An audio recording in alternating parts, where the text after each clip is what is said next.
5 तारीख को दोपहर के टाइम एक आदमी आया था। कौन था, क्या था, इसके बारे में मेरे को कुछ नहीं मालूम साहब। तो कैसे याद रह गया तुम्हें?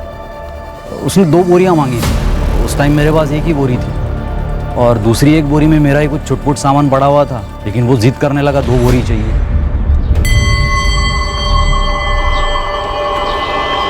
भाई सुनो, गोनी मिलेगी? गोनी चाहिए?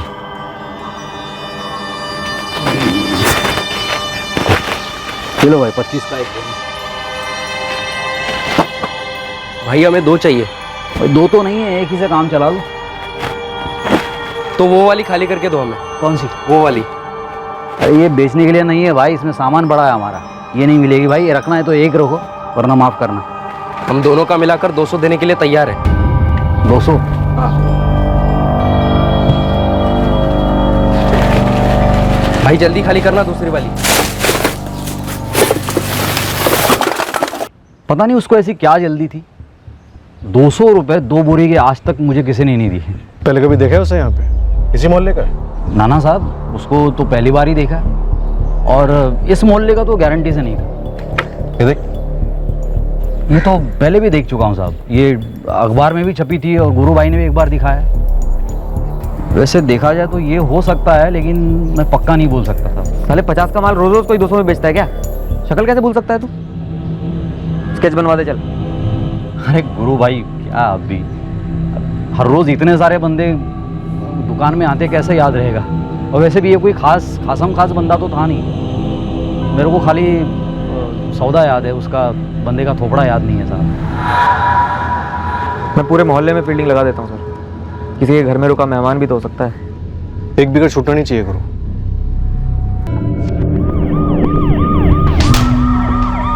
सितंबर का महीना था। पुणे शहर में हुए एक जुर्म ने सारे शहर में दहशत फैला दी।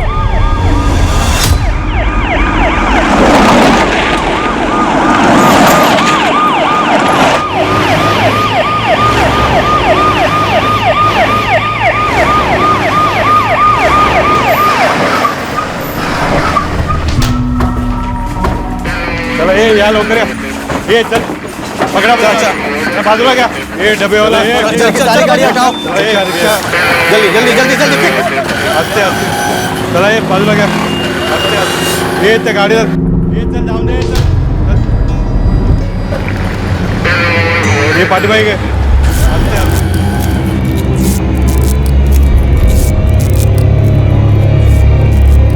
और कुछ चूड़ियों के टुकड़े मिले उसके स्किन में घुसे हुए।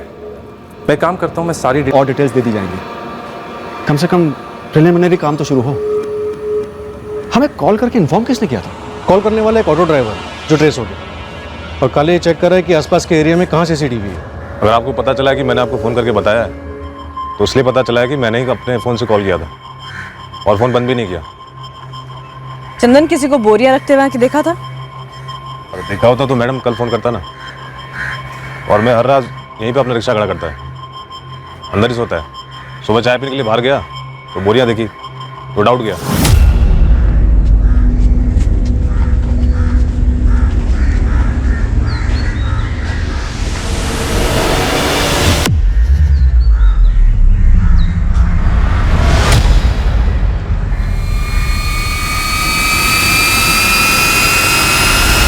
बोरे के बाहर तो खून लगा नहीं था, तो फिर कैसे डाउट? कचरा भी तो हो सकता था ना। और मैडम इधर कोई कचरा नहीं फेंकता है, और जिस तरह से बोरियां लगी हुई थी कचरा नहीं लग रही थी। और मैं अकेला नहीं था जिसने देखा, बाकी ऑटो वाले भी थे, सब कट लिए। आज सुबह ही देखा? हाँ साहब, आज सुबह ही देखा। चंदन, और कौन कौन ऑटो वाले जो अपना ऑटो यहाँ पे पार्क करते हैं, सबका नाम लिखवा दो। मैं सबको नहीं जानता मैडम। देख चंदन, तुम जितनों को जानता है उनकी डिटेल्स बता दे, बाकी हम पता कर लेंगे।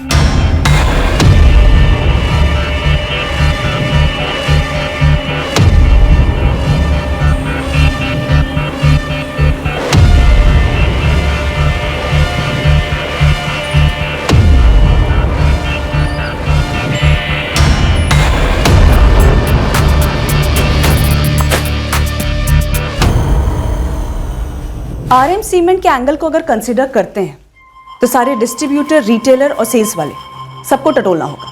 बोरियों पर कोई बैच नंबर नहीं है गीता, ना ही अंदर सीमेंट के ट्रेसेस हैं। इन बोरियों को काफी टाइम से खाली करके रखा हो। कंस्ट्रक्शन साइट का वर्कर हो सकता है, जिसने इन दोनों बोरियों को स्पेशली इसी काम के लिए रखा होगा, या फिर कातिल ने कहीं से खरीदी होगी। खाली बोरियां तो ज़्यादातर रद्दी वाले रखते हैं, या फिर कुछ दुकानें ऐसी होती हैं जो बोरियां बेचती हैं। सर एक काम करते हैं, जहां लाश मिली थी हमें, उस एरिया के आसपास जितने भी कंस्ट्रक्शन साइट हैं और रद्दी वाले हैं, इन दोनों से स्टार्ट करते हैं। बॉडी के 8 पीसेस थे, सारे एक ही औरत के। औरत पर बॉडी को इतने क्लीन तरीके से काटा गया है कि कुछ भी कहना मुश्किल है। 31 और 38 के बीच गिरी हो। Time of death? आपको मिलने के कम से कम 48 घंटे पहले मारी गई। आज 7 सितंबर है तो आप 4 सितंबर पकड़ लो। 4 को मारी गई, 6 को लाश मिली, यानी 5 को लाश कहीं रखी गई होगी और फिर काट का ठिकाने लगा दिया। पॉसिबिलिटी है, लेकिन एग्जैक्ट डिटेल्स तो आपको कौन ही बता पाएगा जब आपके हाथ आए।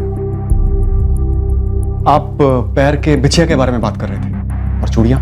हाँ, वो निकाली है हमने, और मेरी एक टीम मेंबर ने कहा कि वो नॉर्थ इंडियन स्टाइल है। सर, इसमें जो स्टोन लगा हुआ है ना, ये ज्यादातर हमारे नॉर्थ साइड की औरतें ही पहनती हैं। नॉर्थ साइड किसी खास जगह से? यूपी, बिहार, पंजाब? किसी खास जगह के बारे में तो हमें नहीं पता, लेकिन हाँ, हमारे पश्चिम यूपी की औरतें तो यही पहनती हैं। एक और बात, बॉडी के टुकड़े सिंगल अटेम्प्ट में अलग किए हुए। सिंगल अटेम्प्ट मतलब कुल्हाड़ी जैसी किसी चीज से वार किया हो? नहीं, ये आर पार की कटिंग। जैसे हाथ को अगर आप देखेंगे, इतनी क्लीनली काटा हुआ है, लगता है किसी मशीन का इस्तेमाल किया। मशीन? हर कट को देख के लगता है कि वो इतना स्ट्रेट है, कहीं कोई आड़ा टेढ़ा नहीं। किस तबके की हो सकती है? और इसमें मैं आपकी कोई हेल्प नहीं कर सकता। एक तो लाश इतनी बुरी तरह से गल गई थी, और बॉडी पर जो कपड़े थे ये इतनी बुरी तरह से खून में लिपटे हैं कि इनके सलवार सूट का ओरिजिनल कलर भी समझ में नहीं आया। ये किस टेलर का है, किस ब्रांड का है, कुछ समझ में नहीं आया। हालांकि कंचन का कहना है कि इसके प्रिंट को देख के लगता है कि ये उत्तर भारतीय है।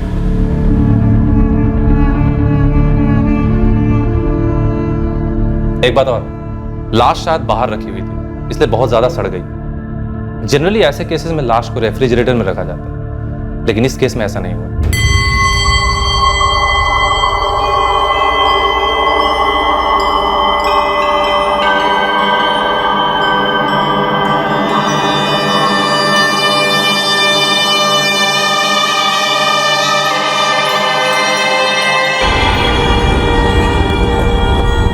ये हड्डी के आर पार काटने वाला इलेक्ट्रिक सॉ मशीन हो सकता है, वो लकड़ा काटने वाला टिम्बर मार्ट्स में जो यूज होता है,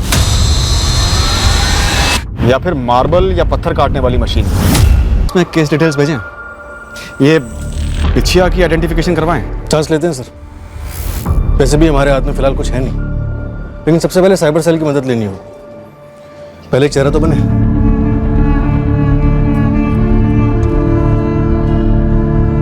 उन्हीं कपड़ों आइडेंटिफिकेशन में हेल्प होगी। Okay sir. हाँ गीता। संजय को एक सीसीटीवी फुटेज मिला है जिसमें एक बाइक दिखी है, उस पर 2 लोग हैं और सेम बोरियां हैं। ग्रेट।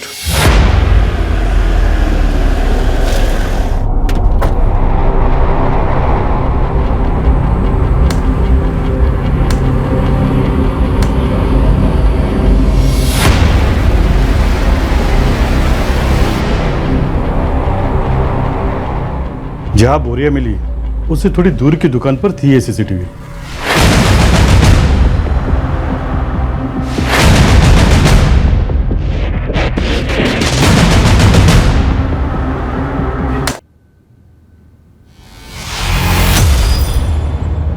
सिर्फ इसी दुकान पर सीसीटीवी था, इसके आगे की किसी दुकान पर नहीं था? यस सर, और किसी भी दुकान पर सीसीटीवी नहीं था। लेकिन यही लोग इन्वॉल्व, बोरियां सेम, आरएम सीमेंट्स। बाइक की नंबर प्लेट दिख नहीं रही है, और पीछे जो भी बैठा है उसने बहुत स्मार्टली अपना चेहरा कवर कर रखा है, और चलाने वाले का हेलमेट तो खैर पूरा ही ब्लैक है, चेहरा बिल्कुल नहीं दिख रहा। सर हेलमेट पे एक येलो पट्टी, और बाइक के पेट्रोल टैंक का कलर बाइक के कलर से बिल्कुल अलग। पीछे जो बैठा है ये कोई आदमी है या फिर कोई औरत है जो जीन्स टी शर्ट पहन के बैठी है, ताकि हम गुमराह हो सके? सर फिजिक वाइज तो ये औरत ही लग रही है जिसने कंधे पे बैकपैक ले रखा है। किराए का जोड़ा हो सकता है, बस इसी काम के लिए।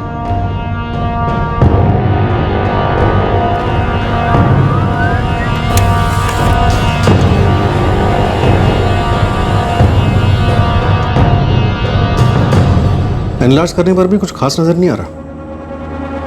फिर भी हिला देते हैं, शायद कोई पहचान जाए। बाइक, हेलमेट, कुछ भी। बाइक पुरानी दिखती है, लेकिन पेट्रोल टैंक अलग रंग का है। नवीन, लोअर मिडिल क्लास एरियाज पर ज़्यादा फोकस करो। बाइक मैकेनिक्स और ऑटो स्पेयर पार्ट्स वालों को भी टटोलो, को पहचान लो। औरत 8 महीने पेट से थी, 1 महीने में डिलीवरी होती। इस एडवांस स्टेज में किसी ना किसी गायनेकोलॉजिस्ट के पास तो गई होगी, कोई मैटरनिटी होम जहां डिलीवरी होने वाली थी। एब्सोल्युटली सर, किसी ना किसी हॉस्पिटल में अपॉइंटमेंट तो जरूर लिया होगा डिलीवरी के लिए। डॉक्टर ने डेट्स दी होंगी चेकअप के लिए, ड्यू डेट दी होगी, लेकिन ये अब कभी नहीं पहुंच पाएगी। आई थिंक हमें सारे ऑब्स्टेट्रिशियन, गायनेक और मैटरनिटी होम को टारगेट करना चाहिए। Hello, Somlal maternity hospital. Hello, Vibho nursing home. Hello, Ragini maternity hospital.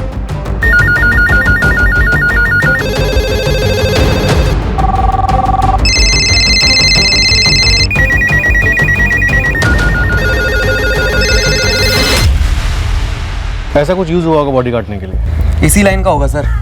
ये कारीगर लोग लेते हैं ना अपना मशीन किराए पर कुछ लोग का अपना भी होता है सर। तो फिर किराए पर देने वाले और कारीगर दोनों को टटोरो। सर ऐसे काम ज़्यादातर रात को होते हैं और मशीन आवाज़ करती है काफ़ी, आसपास के लोगों ने सुना भी हो। मोहल्लों में भी पूछो, किसी ने किसी घर से कोई आवाज़ सुनी हो या फिर किसी ने हाथ बटाया हो। फैल जाओ, सबसे पूछो। 8 महीने की गर्भवती महिला की निर्मम हत्या से पूरे शहर में हड़कंप मच गया है। अब तक इस औरत की पहचान नहीं। किसी को भी 8 महीने प्रेग्नेंट औरत के बारे में पता हो जो 4 सितंबर से गायब है, वो प्लीज सामने आए और तुरंत हमें इन्फॉर्म करें। ये जो मशीन आप देख रहे हैं तस्वीर में, ये सिर्फ एक नमूना है, जस्ट एन एग्जाम्पल। हमारा अनुमान है कि ऐसी ही किसी मशीन का इस्तेमाल किया गया है इस जुर्म को करने के लिए। हमारा ये भी अनुमान है कि मुजरिम कोई ऐसा शख्स हो सकता है जो पेशे से इस तरह के औजार का इस्तेमाल करता हो। तो हमारी रिक्वेस्ट है कि किसी को किसी पर कोई भी शक है, वो प्लीज आगे आए और हमें इन्फॉर्म करें। टिप देने वाले की आइडेंटिटी को गुप्त रखा जाएगा और सही टिप देने वाले को इनाम भी दिया जाएगा।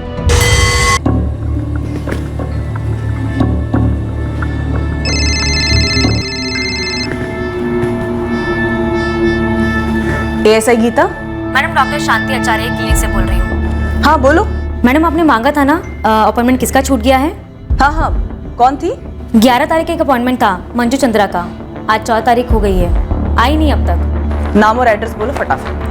The number you have called is currently switched off. Please try again later.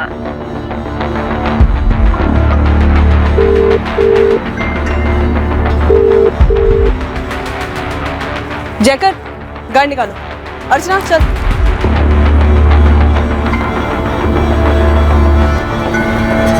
साहब कुछ मिला है। क्या मिला है गुरु?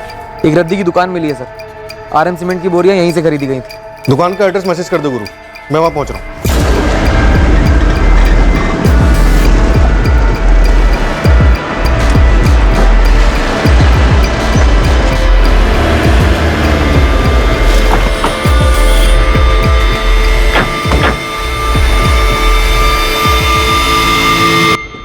अरे भाई, हाउस नंबर 63।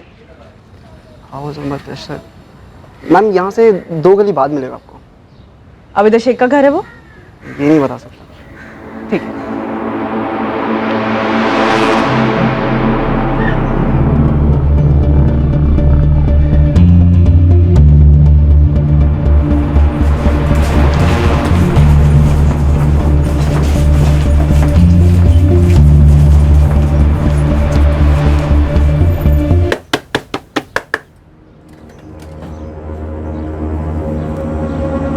जी, अविदा शेख का घर यही है?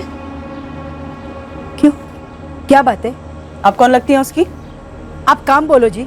देखो, अविदा का फोन स्विच ऑफ आ रहा है। या तो तुम उसे घर से बाहर निकालो या मैं घर में घुस के चेक करूँ। क्या चेक करेगी आप? 8 महीने प्रेग्नेंट है ना वो। तो ये डॉक्टर नमिता के पास उसका 9 तारीख का अपॉइंटमेंट था, गई क्यों नहीं वो? उससे आपका क्या ताल्लुक है? देखो, सीधे सीधे ये बताओ वो घर पर है या नहीं।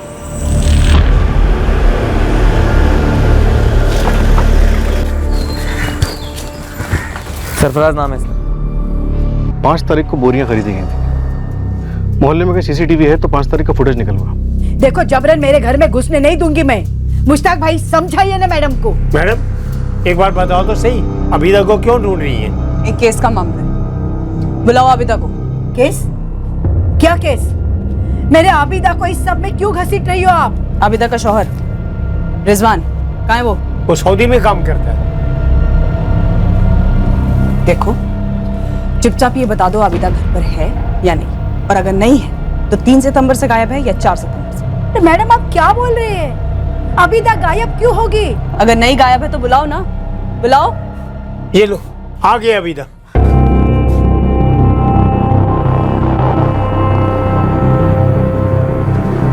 लो, कर लो तसल्ली।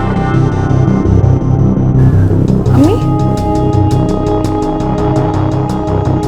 अम्मी क्या हो रहा है? आबिदा शेख तुम हो? जी मैडम। 9 सितंबर को डॉक्टर नमिता रेड्डी के साथ तुम्हारा अपॉइंटमेंट था, गई क्यों नहीं तुम? वो मैंने डॉक्टर बदल लिया। डॉक्टर बदल लिया? हाँ मतलब बदल नहीं सकते क्या? नहीं नहीं ठीक है। अम्मी क्या हो रहा है ये? क्यों आई है पुलिस घर पे? अम्मी गाड़ी निकालो, रामनगर की तरफ ले लो। नेक्स्ट डे मंजू का पता करो।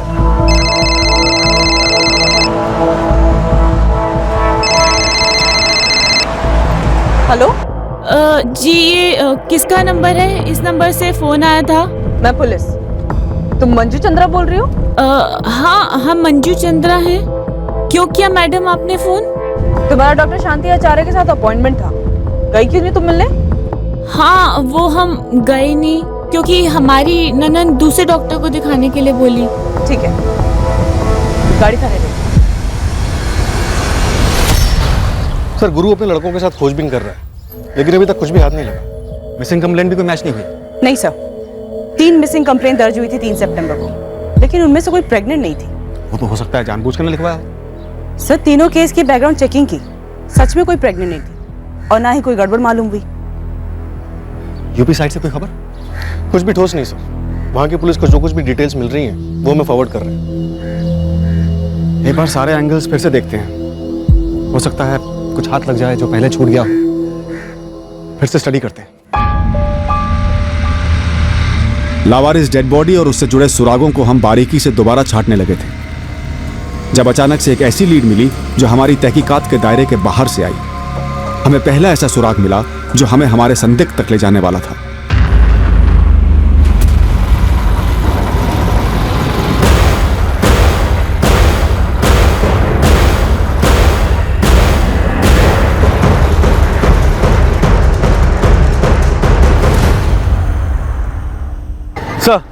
सर ये वही बाइक थी सर, मैं 100% कंफर्म हूँ। बाइक का टैंक का कलर भी सिल्वर था और बाइकर ने वही हेलमेट पहनी थी जो हमने उस दिन तस्वीर में देखी थी। बढ़िया बढ़िया जगन, तुम बाइक का नंबर तो नोट कर पाए ना? सॉरी सर, मैं नंबर तो नोट नहीं कर पाया। हाँ, लेकिन गोविंद राय सर्कल के सीसीटीवी में बाइक कैप्चर हुई है। ओ बढ़िया, तो तुरंत उसका फुटेज भेज दो। जी सर, मैंने अपने सीनियर से बात की है, उन्होंने फुटेज निकलवा लिया है। आधे घंटे में आप तक पहुँच जाएगी।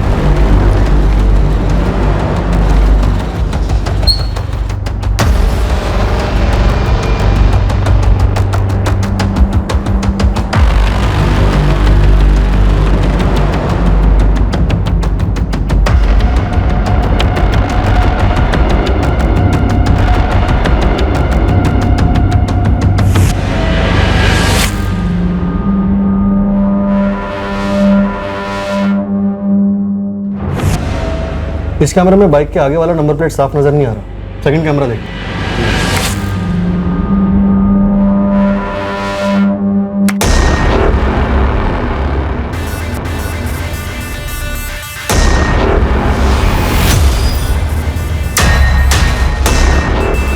हमें हमारा सस्पेक्ट मिल गया नवीन, उठा लाओ इसे।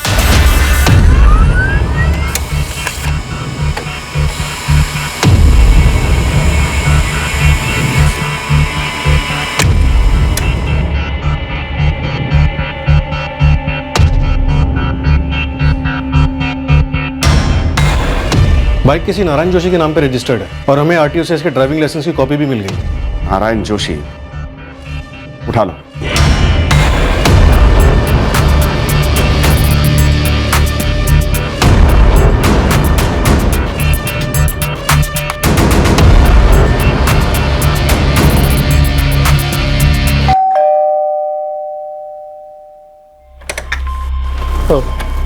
जी ये औरत कौन है? सर ये तो अखबार में थी, वो कटी हुई लाश। लेकिन मैं इसे नहीं पहचानता सर। ये बाइक पहचानते हो? हाँ ये तो तुम्हारे नाम पर रजिस्टर्ड है, मना नहीं कर सकते। मेरे नाम पर? अजीब बात है, अभी तक इसका रजिस्ट्रेशन चेंज नहीं हुआ। अब तुम बोलोगे बेच दी वगैरह वगैरह। वगैरह वगैरह नहीं सर, सच में बेच दी, करीबन 4 महीने पहले सर, मई में। किसे बेची? बिना रजिस्ट्रेशन बदले? रजिस्ट्रेशन बदलने की जिम्मेदारी तो खरीदने वाले की होती है ना सर। मुझे इस मर्डर वर्डर के बारे में कुछ मालूम नहीं सर, आप प्लीज मुझे इसमें मत घसीटिए। किसे बेची?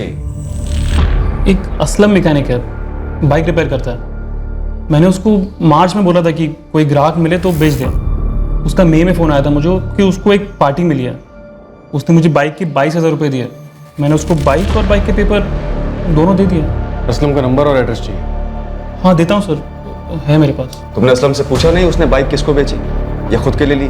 खुद के लिए तो नहीं लेगा सर, मुझे लगता है उसने किसी पार्टी को ही बेचा है सर, लेकिन मैं पक्का नहीं बोल सकता।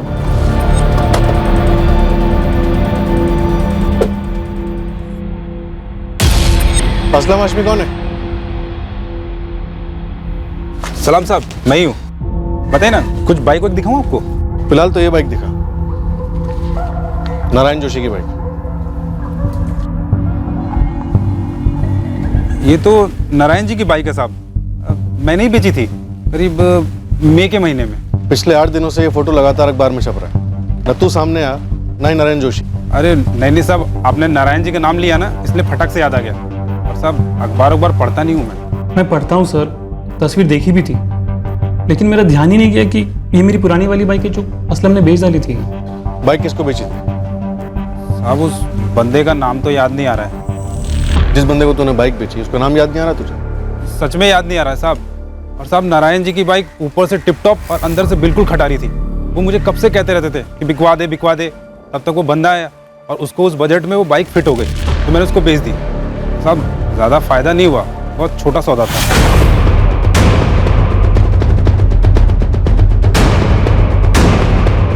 बोला कि भाई आके अपना कागज ले जा, पर साहब वो आया ही नहीं। फिर मैंने भी छोड़ दिया और तब से ही कागज मेरे पास ही पड़ा हुआ है। और 4 महीने बाद उसी बाइक पे 8 महीने प्रेग्नेंट औरत की बॉडी ट्रांसपोर्ट हुई।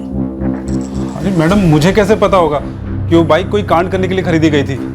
असलम हाशमी बोल दे कौन थी वो मारी गई औरत, और ये औरत कौन है जो तेरे साथ बाइक पे बैठी है पीछे? किसने सुपारी दी तुम लोगों को? अरे साहब किसी ने सुपारी उपारी नहीं दी, मैं बस ईमानदारी से अपना गराज चलाता हूँ साहब। तेरे घर से तो कुछ नहीं मिला असलम, चल बोल वो कटर कहाँ से लिया तूने? अरे साहब मैं किसी कटर वटर के बारे में नहीं जानता साहब। और साहब वो बाइक मैंने उस बंदे को बेची थी। हाँ तो नाम बोलना उसका। साहब नाम ही तो नहीं याद आ रहा है। तूने उसे 2-4 बार कॉल किया है, नंबर दे उसका, एड्रेस बता। मैडम वो एड्रेस मैं किसी से मांगता नहीं और उसका नंबर सेव नहीं किया था साहब, और उस बात को भी 3-4 महीने हो गए हैं। देख असलम, बहुत गोली दे दी तूने, सुपारी के 20,000 तूने बाइक पे खर्च किए और इसलिए तूने रजिस्ट्रेशन भी चेंज नहीं कराया। ये सच नहीं है साहब, वो बंदा खुद सामने से आया था मुझसे पूछताछ करने के लिए।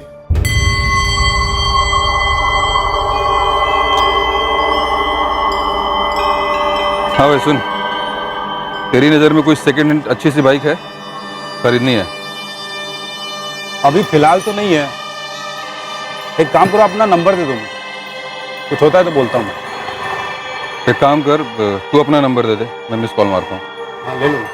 तू उसे नहीं जानता, वो तुझे नहीं जानता, फिर तेरा ही गैराज मिला तो उसे बाइक लेने के लिए?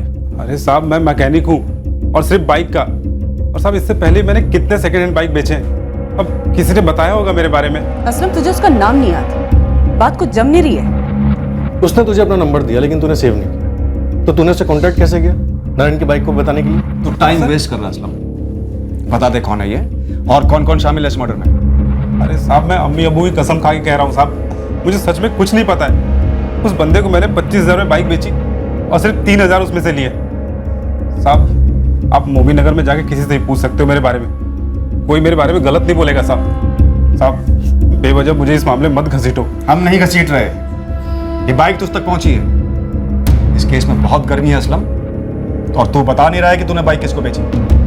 सर तो सारा से किसी पर ही आया ना, ऐसी कोई बाइक बेची नहीं, ऐसे कोई पेपर चेंज नहीं हुए, ऐसा कोई कस्टमर था ही नहीं। अरे था साहब, बिल्कुल था साहब। मुझे यही सब लफड़े वाले काम करने होते तभी कहाँ से कहाँ पहुँच गया होता साहब। साहब मेरे हाथ देखो साहब, ये ईमानदारी वाले हाथ है साहब।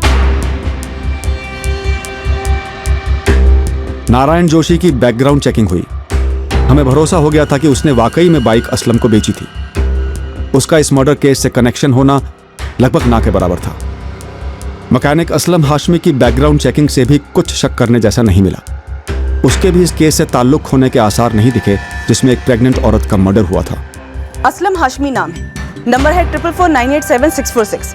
इस नंबर पर मई मंथ में हमारे सस्पेक्ट के कॉल आए भी हैं और गए भी हैं, तो इस नंबर की टॉप प्रायोरिटी पे कॉल रिकॉर्ड निकालिए प्लीज। हमें उम्मीद थी कि अगर असलम सच बोल रहा था तो उसके कॉल रिकॉर्ड्स में उस खरीदार का नंबर दिखेगा जिसको असलम ने नारायण की बाइक बेची थी, जिसका कटी हुई डेड बॉडी डंप करने में इस्तेमाल हुआ था। काफी कोशिशों के बाद भी असलम सस्पेक्ट का हुलिया याद नहीं कर पाया, ना ही उसके बारे में कोई और जानकारी दे पाया। हम इस केस में कुछ आगे बढ़े तो थे, पर ऐसा लग रहा था कि हम कहीं जाकर अटक गए हैं। कुछ भी याद नहीं आ रहा साहब। नारायण ये असलम खरीदार के करीब के थे और असलम तो डरा हुआ है। हद है ये। लोग गाड़ियां बेचते हैं और खरीदारों के चेहरे याद नहीं रखते। गाड़ी रजिस्टर नहीं होती और मर्डर केस में इस्तेमाल होती है। कॉल रिकॉर्ड की क्या पोजीशन है? गीता असलम हाशमी के मेक एक नंबर को स्कैन कर रही है। मर्डर प्लान है नवीन, इसमें कोई शक नहीं है। गाड़ी खरीदी गई लेकिन रजिस्ट्रेशन नहीं करवाया गया, तो जो सिम कार्ड इस्तेमाल हुआ है वो असली थोड़ी होगा। हो सकता है फर्जी हो या शायद ना भी हो, लेकिन एक बात, जो ट्रैफिक वालों की सीसीटीवी में हमारा संदिग्ध दिख रहा है, मुझे लगता है कहीं ना कहीं किसी ना किसी वजह से उसका चालान जरूर कटा होगा। चांस लेते हैं, फोन रिकॉर्ड्स तो स्कैन हो ही रहे हैं। पिछले 4 महीने के ई चालान और स्पॉट चालान सबकी रसीदें चेक करते हैं, हो सकता है कुछ मिल जाए। लेकिन बाइक का रजिस्ट्रेशन तो नारायण के नाम पर, घूम फिर के वहीं पहुंच जाएंगे। रजिस्ट्रेशन पेपर हेलमेट वाले के पास पहुंचे ही नहीं थे, वो असलम के पास ही थे। और जब ट्रैफिक वाले ने चालान काटा होगा तो इस हेलमेट वाले ने अपना असली लाइसेंस दिया होगा। अब इस छोटे से काम के लिए वो अपना जारी लाइसेंस तो बनवाएगा नहीं। पॉइंट है नवीन, चांस लेते हैं। एक तरफ हम असलम के मई के महीने के कॉल रिकॉर्ड्स को बड़ी बारीकी से चेक कर रहे थे ताकि हम इस बाइक के खरीदार तक पहुंच सकें। दूसरी तरफ हमने ट्रैफिक डिपार्टमेंट की मदद ली, यह जानने के लिए कि इस जुर्म में इस्तेमाल की गई बाइक से कभी कोई ट्रैफिक रूल तो नहीं टूटा था, चालान तो नहीं कटा था, या फिर मई से सितंबर के बीच कभी सस्पेक्ट का लाइसेंस चेक किया गया हो। काम आसान नहीं था, पर हमें भरोसा था कि हम संदिग्ध तक पहुंच ही जाएंगे। बस इस बात का अंदाजा नहीं था कि इसमें कितना समय लगने वाला है।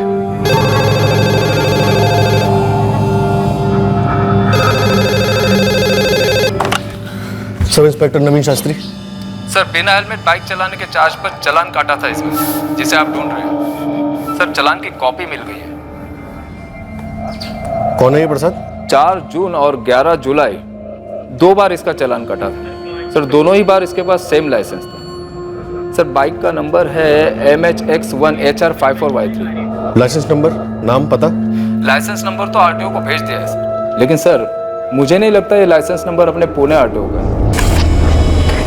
बिना रजिस्ट्रेशन के बाइक के खरीदार की लाइसेंस की कॉपी हमारे हाथ लग गई। यह हमारे सस्पेक्ट की ही थी और अब हमारी तहकीकात का एक अलग नया पन्ना खुल गया था। ड्राइविंग लाइसेंस जोधपुर के पास रहने वाले किसी ललित यादव के नाम पर रजिस्टर्ड है।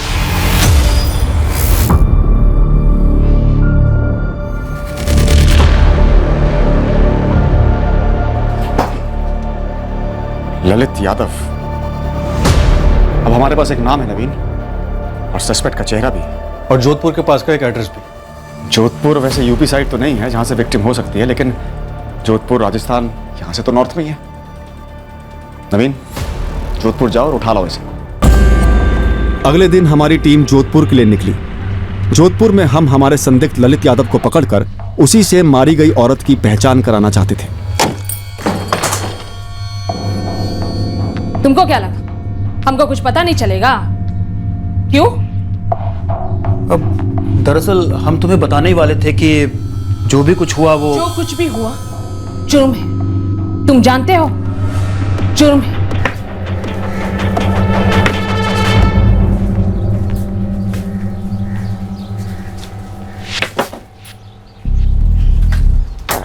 राम राम काका। हाँ राम राम।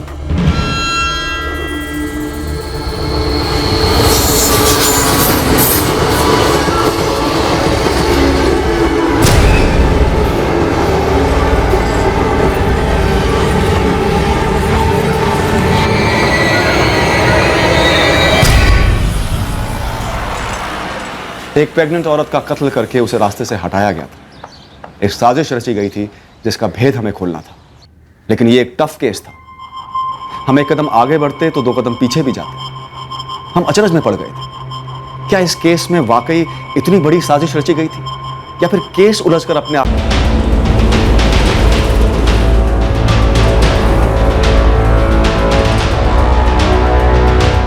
मैडम, ये ललित यादव अब तक तो हवा हो गया होगा पुलिस। हो सकता है। नवीन सर इसके जोधपुर वाले एड्रेस पे पहुंच रहे हैं, लेकिन तू अपने सारे लड़कों को काम पे लगा दे गुरु।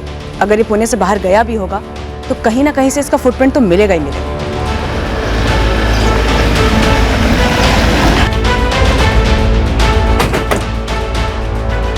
सर ये वाला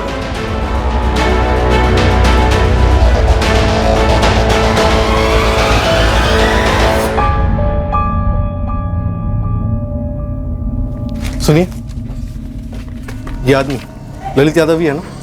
जी साहब। ये उसके घर पे ताला लगा है। हाँ साहब, पिछले 3 साल से ताला है। साल में 1 आध बार वो आता है यहाँ। सुना है कहीं बाहर काम करता है। इसकी पत्नी कुछ ऐसे दिखती थी? पत्नी? जहाँ तक मुझे पता है उसकी शादी नहीं हुई है। क्या ये कोई और रिश्तेदार हो सकती है ललित की? उसके माँ बाप तो बहुत साल पहले गुजर गए, और कोई रिश्तेदार है तो मुझे नहीं मालूम। कोई है जिसे पता हो? ललित को पुणे में देखा गया इस औरत के साथ, और इस औरत का मर्डर हो गया। 8 महीने पेट से थी। मुझे नहीं पता। वैसे मैंने आपको बताया, ललित यहाँ पे साल में 1 आध बार ही आता था, और वो अपने आप में ही रहता था। कभी किसी से ज़्यादा बात भी नहीं करता था। जब वो यहाँ रहता था तो क्या काम करता था? पक्का नहीं पता साहब, लेकिन इतना पता है तब वो बिल्डिंग लाइन में काम करता था। मोहल्ले में किसी और को कुछ पता है कि ललित यादव इस समय कहाँ हो सकता है? नहीं। 6-7 पड़ोसियों से पूछताछ की, सबका यही कहना है कि वो यहाँ जोधपुर में कंस्ट्रक्शन लाइन में काम करता था। हाँ, हमने भी वही गैस किया था। सबका कहना है कि वो जब लास्ट टाइम यहाँ जोधपुर में आया था तो सबसे ये कह रहा था कि वो पुणे में काम करता है। सर, पुणे को और खंगालना चाहिए। तो किसी के पास कोई नंबर उसका? नहीं। विक्टिम के फोटो पे कोई रिएक्शन? नहीं। किसी को उसकी निजी जिंदगी के बारे में कुछ नहीं मालूम, और सबका कहना है उसकी शादी भी नहीं हुई थी। अब पुणे में ललित यादव की हमारी खोज और गहरी हो गई। पुणे के हर कंस्ट्रक्शन साइट को हमने अपने रडार में ले लिया, इस उम्मीद से कि ललित यादव शिफ्ट भले हुआ हो, वो शायद अब भी पुणे में ही होगा।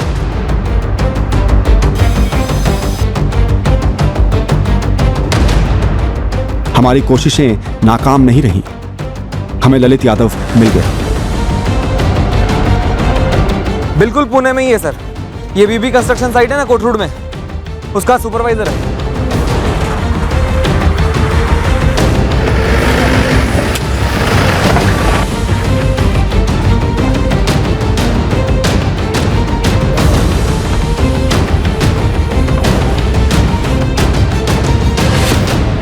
ललित यादव वहां पर है।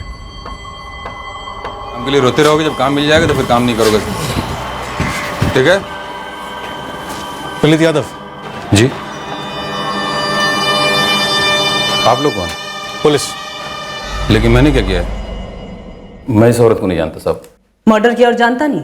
मैंने किसी को नहीं मारा। मारा, और मारने के बाद टुकड़े भी किए। क्या बात कर रही हैं मैडम?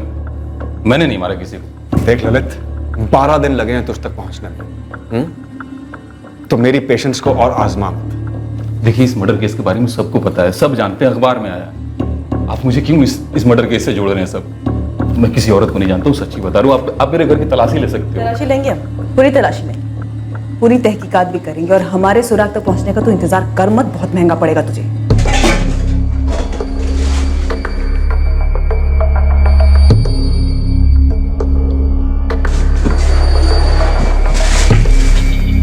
ललित लगभग 2 साल से हमारे पास काम कर रहा है, लेकिन मैंने कभी उसके साथ किसी औरत को नहीं देखा, ना ही कभी उसके बारे में सुना।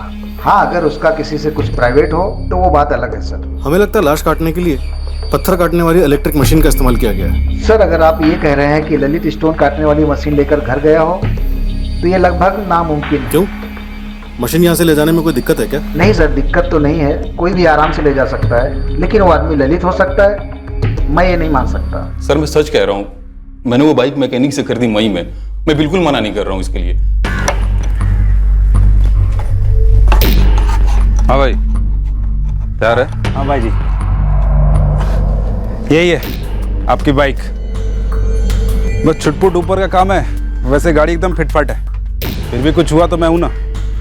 ए मनोज, चाबी देना।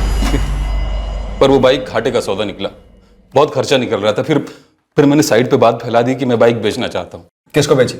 मोहन को। साइड पे ही सिक्योरिटी वाला है, उसका पूरा नाम शायद मोहन त्रिवेदी है। देख मोहन, झूठ नहीं बोलूंगा तेरे को, इसमें काफी काम कराना पड़ेगा। मैकेनिक ने मुझे झूठ बोला था, मैं तुझे नहीं बोल रहा हूँ। अब इसके बाद भी तुझे लगता है तो तू देख ले।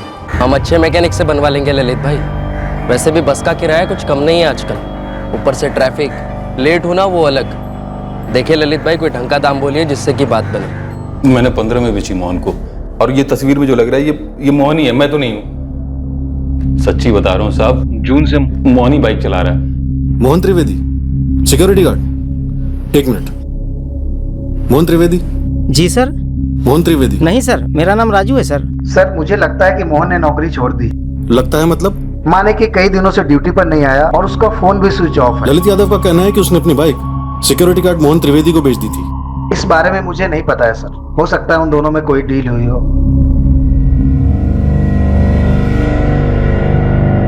मोहन तो आया ही नहीं 12 सितंबर से ड्यूटी पे। साहब मैंने ही सीनियर सुपरवाइजर जगदीश को बोला कि कोई और गार्ड देख ले। साहब मोहन फोन नहीं उठा रहा था। साहब यकीन करो मेरा, ये बाइक तो मोहन ही है, मैं नहीं हूं। और ये जो औरत पीछे बैठी है बाइक पे, ये कौन है? और वो प्रेग्नेंट औरत जिसको टुकड़े करके फेंक दिया गया, वो कौन थी? मुझे नहीं पता साहब, और मुझे ये भी नहीं पता कि मोहन ने ऐसा क्यों किया। सीधा आदमी है। हाँ तो इसका पता तूने किया ना गार्ड, और सारा जिम्मा मोहन पे डाल रहा है। कैसी बात कर रहे हैं साहब, मैं क्यों करूंगा? मैंने नहीं किया साहब, अकेले रहता हूँ। आप चाहो तो मेरे घर जाके तलाशी ले लो, पूछ लो, पता कर लो, अकेले कमाने खाने वाला हूँ साहब, मैं क्यों करूंगा ऐसा? सर सिक्योरिटी एजेंसी से मोहन त्रिवेदी का एड्रेस मिला है, वहीं जा रहा हूँ। 12 सितंबर से गायब है, मुझे नहीं लगता वहां मिलेगा। फिर भी देख लो। सर मोहन त्रिवेदी के कॉल रिकॉर्ड्स मंगवाए हैं टॉप प्रायोरिटी पे, लेकिन सर इस बीच हम इस ललित को कहीं नहीं जाने देते, पता चले हवा हो गया। सर अभी हम इस केस में बाइक खरीदने और बेचने वाले के बीच में फंसे हुए हैं। केस के असली मुद्दे तक तो पहुंच ही नहीं पा रहे हैं। बड़ी अजीब बात है गीता, शहर से एक भी आदमी सामने नहीं आया विक्टिम को पहचानने के लिए। इस औरत का दूसरा कोई था ही नहीं क्या?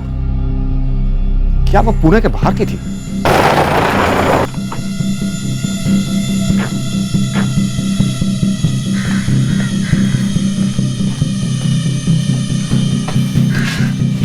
पता करो ये खुली मोहन की थी या फिर किराए पर रहता।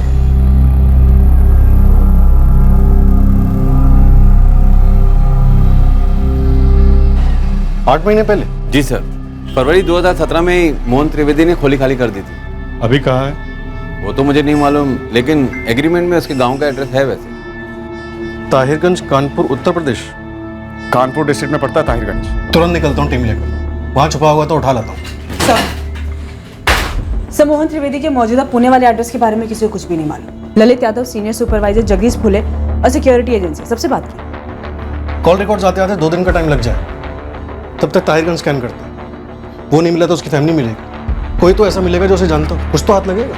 ठीक है नवीन, तुम निकलो, मैं हेडक्वार्टर्स में बोलकर यूपी पुलिस को इन्फॉर्म करवा देता हूँ। गीता, फोन कंपनी पर प्रेशर डालो, मोहन त्रिवेदी के कॉल रिकॉर्ड्स जल्द से जल्द मिलने चाहिए।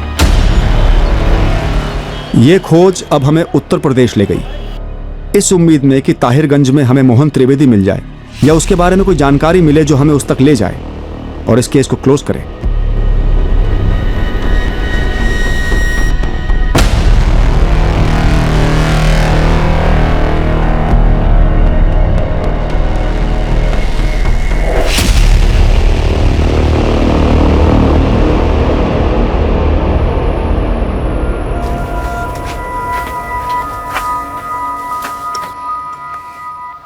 पंडित जी, इस गांव के सरपंच से बात करवाइए, शायद वहां से कुछ हासिल हो। जी। हमें यहां से मोहन के परिवार के बारे में एक जानकारी मिलने वाली थी। यह जानकारी जुर्म से जुड़ी थी या नहीं, यह अभी हमें पता नहीं था।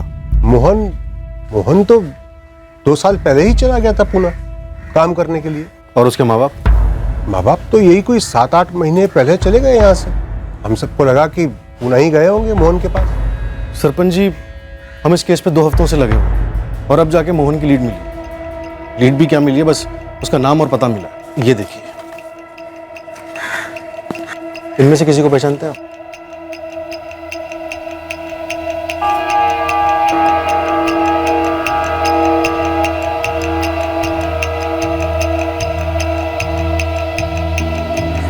इसमें से कोई क्या पहचान पाएगा साहब? देखिए सरपंच जी, हम काफी दूर से आए, एक बार गौर से देखिए प्लीज, हो सकता है आप कुछ बता सकें। मुश्किल है, लेकिन हम आपको एक बात बताते हैं इस मोहन के माँ बाप के बारे में। एड्रेस है उनका, नंबर है ना? दोनों नहीं है, लेकिन एक बात है, देखिए शायद आपके काम की हो। बोलिए। एक आदमी था, कमल पाठक नाम था उसका वैसे ये बात किसी से छुपी नहीं थी, सब कुछ खुल्लम खुल्ला था। ये कमल रहता कहाँ? कमल अपने ताहिरगंज का नहीं था। वो लोग जब 7-8 महीने पहले यहाँ से गए तो फिर वो कभी दिखाई नहीं दिया। इस कमल को कोई तो जानता होगा। विद्या लाई थी उसे यहाँ। कौन विद्या? मऊ जिले में धेमू नाम का एक गांव है, जहाँ इस विद्या का अपने पति के साथ लड़ाई झगड़ा हुआ था। तो अपने पति और बच्चों को छोड़कर वो इस कमल पाठक के साथ अपने ताहिरगंज में ही बस गई। एक मिनट, ये विद्या तो इसी गांव की थी ना? हाँ बिल्कुल, 2 गली छोड़कर ही उसका मायका है, लेकिन काफी दिनों से देखे नहीं है हम उसको।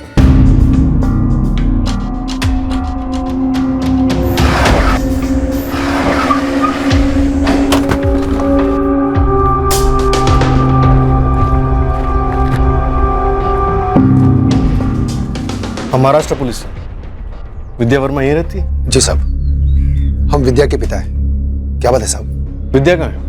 वो यहाँ नहीं है। कमल पाठक के साथ है। बात क्या है वो तो बताइए। हम मोहन त्रिवेदी को ढूंढ रहे हैं। तो साहब उसका हमारी बिटिया से क्या ताल्लुक? आपको नहीं पता? पूरा गांव जानता है। आपकी बेटी विद्या इस कमल को लेकर यहाँ पे आई थी और कमल का मोहन के घर पे आना जाना शुरू हुआ। क्यों शुरू हुआ ये आप लोग भी जानते हैं। अब हम मोहन के माँ बाप को ढूंढ रहे हैं, जिससे कि हम मोहन को ढूंढ सकें। उसके लिए हमें विद्या को ढूंढना है। वो कई दिनों से यहाँ नहीं आई और उसने पैसे भी नहीं भेजे। खुद के पति और बच्चों को छोड़कर उस कमल के साथ यहाँ चली आई और कमल भी अपने परिवार को छोड़कर यहाँ चला आया। तो मोटी मोटी बात यह है कि विद्या कमल के साथ चली गई। हाँ चली गई। पता नहीं ऐसा क्या घुस गया हमारी बिटिया के दिमाग में, क्या कर बैठी, अपने हाथों से अपना घर बर्बाद कर दिया। साहब देवो गांव में जाकर कमल के बारे में पूछिए। वैसे साहब आप मोहन को क्यों खोज रहे हैं?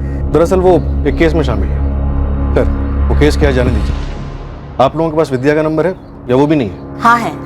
अब रुकिए एक मिनट। इस केस की जड़ यहाँ विद्या के घर में ही थी। घूम फिर कर हमें यहीं आना था। धेमू गांव, मऊ जिला। जी सर। लग जाए इस कमल पाठक के पीछे, क्या पता मोहन तक कोई लीड मिल जाए। ठीक है, हो आओ धेमू। शाम तक मोहन के कॉल रिकॉर्ड्स हाथ में आने चाहिए।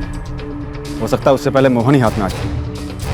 जिला मऊ के धेमू गांव से हमें आशा थी कि कमल पाठक पर कोई लीड मिलेगी और वो हमें मोहन त्रिवेदी और उसके परिवार तक पहुंचाएगी।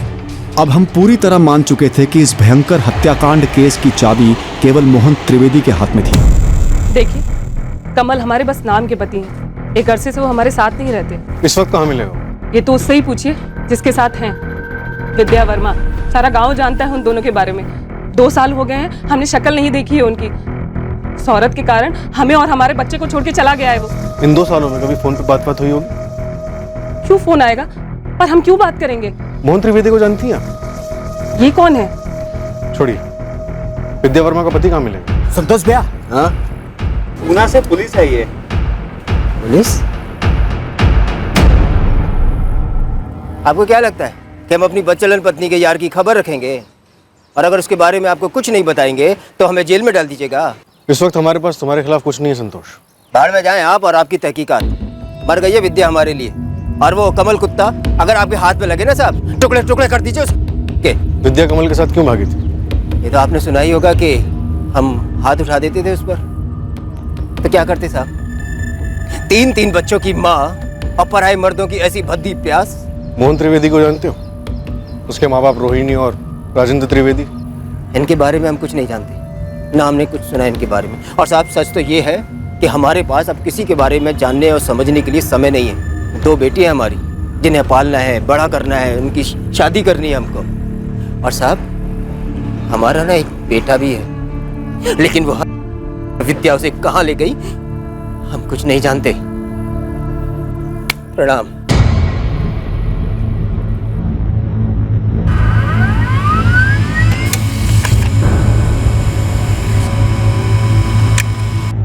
अगले दिन हमें मोहन त्रिवेदी के फोन रिकॉर्ड्स मिले, जिससे हाल ही में किए गए कॉल्स की जानकारी मिली।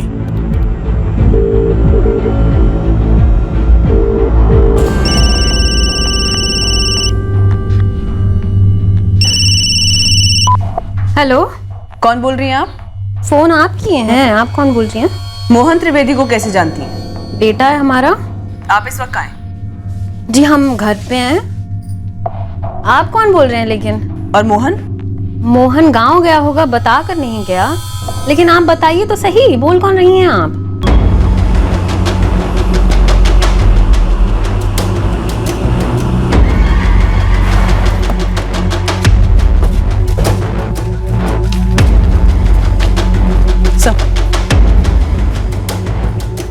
रोहिणी त्रिवेदी का घर यही है? जी वो यहीं पे थी, कमल के साथ कहीं चली गई। तो कमल कब गया ये तो पता ही होगा, साथ में यहीं रह रहा था ना? हाँ, दोनों यहीं रह रहे थे। विद्या भी यहीं रह रही थी, लेकिन फिर दोनों चले गए बिना बताए। अब बच्चा तो रोज पूछता है माँ कहाँ है, माँ कहाँ है। उसके गांव में भी किसी को नहीं पता है कि कहाँ है। अब हम बताएं तो क्या बताएं, इसीलिए आप लोगों को। वो जानती थी भी या नहीं हमें नहीं मालूम कि उसके होने वाले बच्चे का बाप कौन था। वैसे साहब, हमारा नाती राहुल कैसा है? ठीक नहीं है शंभू जी, काफी सहमा हुआ है। घर से मुझे उठाकर यहाँ ले आए, इतनी देर से बैठा कर रखा है और वही सवाल पूछ रहे हैं जिसका जवाब मुझे पता ही नहीं है। आपको क्या लगता है कि मैं डर जाऊंगी? इस तरह से सवाल पूछने से मैं सारे इल्जाम कबूल कर लूंगी? रोहिणी, हम तुम्हें डरा नहीं रहे हैं, तुम जवाब नहीं दे रही हो। हम उस इलेक्ट्रिक कटर मशीन और खून से लथपथ कपड़ों के बारे में पूछ रहे हैं जो तुम्हारे घर से बरामद हुए हैं। विद्या वर्मा का कत्ल तुम्हारे घर में हुआ है। आपको मोहन और कमल पाठक के बारे में जानना था ना, तो सुनिए। वो दोनों एक दिन बिना बताए कहीं चले गए, ठीक वैसे ही जैसे विद्या बिना बताए चली गई थी। और वो चीजें हमारे घर में कैसे आई ये तो कमल और मोहन ही जाने। आप हमारा दिमाग काहे खा रहे हैं? क्योंकि राजेंद्र जी ऐसा तो हो ही नहीं सकता कि कमल या मोहन या दोनों ने आपके घर में विद्या की हत्या की, औजार और कपड़े छुपाए, और आपको और आपकी पत्नी को कुछ भी पता नहीं चला। गलत। हमारे घर के अंदर कुछ नहीं हुआ, इसलिए हमें पता नहीं चला। रोहिणी सच में आपकी पत्नी है? हाँ, सच में पत्नी है। आप नहीं मानते तो हम क्या कर सकते हैं? नहीं, वहां से ऐसी कोई आवाज सुनी नहीं हमने कटर मशीन की। मतलब आप कह रहे कि घर के अंदर उस औरत की लाश को काटा? ये औरत यहाँ आई थी क्या इनके घर? अब उनके घर में कौन कौन रहता है ये तो नहीं पता। हाँ, एक बच्चा था, राहुल। हाँ वही, वो बेचारा सबको पूछता रहता है, मेरी मम्मी को देखा क्या, मेरी मम्मी कहाँ है। 2-3 बार वो बच्चा मेरे पास आया था, मैंने फोन भी लगाया था, लेकिन जो नंबर उसने दिया था वो बंद आ रहा था। और ये औरत जिस कमल ने करवाया उससे ये सब? हाँ, तो था हमारा कमल पाठक के साथ कुछ। इससे क्या है आपको? कुछ किया है क्या कमल पाठक ने या मोहन ने जिसका हमको नहीं पता है? रोहिणी, ज्यादा होशियार बनने की कोशिश मत करो। विद्या वर्मा के कत्ल से जुड़े हुए सबूत मिले तुम्हारे घर से। ऐसा हो ही नहीं सकता कि जिस किसी ने भी कत्ल किया हो उसका तुम्हें और तुम्हारे पति राजेंद्र को पता ना हो। कैसे पता होगा? आप कमल और मोहन को ढूंढ रहे हैं ना, तो फिर उनको पकड़कर पूछताछ कर लीजिए। आप हमारा दिमाग काहे खा रहे हैं? तुम्हारे पति राजेंद्र और कमल पाठक के साथ पुणे आती हो 8 महीने पहले तुम्हारे बेटे मोहन के साथ रहने के लिए। तुम्हारा रिश्ता चलता रहता है कमल पाठक के साथ तुम्हारे पति राजेंद्र और बेटे मोहन के सामने। उसके बाद विद्या वर्मा आती है, फिर भी तुम्हारा कमल पाठक के साथ रिश्ता बना रहता है जिसका रोहिणी विद्या को कमल ने मारा या मोहन ने? हमने एक पैंतरा आजमाया। रोहिणी और राजेंद्र त्रिवेदी की लगातार पूछताछ चालू रखी, उनसे बार बार उनके बयान लिए, फिर वही सवाल बदल बदल कर अलग अलग अंदाज में पूछे, सब इस उम्मीद में कि दोनों थक कर हताश होकर सच बोल देंगे। और आखिर ऐसा ही हुआ। हाँ हाँ भाई हाँ, रोहिणी और विद्या का कमल के साथ चक्कर चल रहा था। सही कह रहे हैं आप। और हाँ, हमारे सामने चल रहा था। तो पूरा सच ही बोल दीजिए ना। रोहिणी, जैसा कि आप जानते हैं कि दिखता भी है कि हमसे बहुत छोटी है। हम जब गांव में थे तभी हमको समझ में आ गया था कि उसका कमल के साथ चक्कर चल रहा है।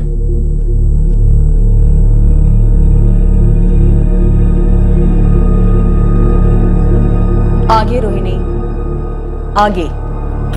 विद्या के साथ कमल पाठक तुम्हारे गांव आया, उसके बाद तुम्हारी उससे दोस्ती हुई, प्यार हुआ, बहुत कुछ हुआ। उसके बाद सब कुछ हुआ, सब कुछ हो गया। उसके बाद कमल को किसी के साथ बांट नहीं पाया, इसलिए मोहन को फोन करके कहा कि हम, उसके बाबा और कमल तीनों पुणे आएंगे उसके साथ रहने। अब घर छोटा पड़ेगा ना मोहन, तो बड़ा घर किराए पे ले लेना। अब 4 पैसे कमल भी कमाएगा तो घर के किराए में हिस्सा दे देगा, ठीक है?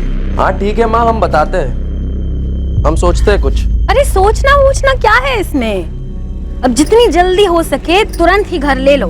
हम बस 2-3 दिन में आ रहे हैं पुणे रहने के लिए तुम्हारे साथ। क्या 2-3 दिन में? हाँ 2-3 दिन में, समझ जाओ बस। कमल, वो पुणे जाने वाली बात इन विद्या को बिल्कुल नहीं कहोगे, समझे? नहीं कहेंगे। हमारी कसम खा के कहो। अब बात बात में कसम मत खिलाया करो। एक बार बोल दिया ना हम नहीं कहेंगे, मतलब नहीं कहेंगे।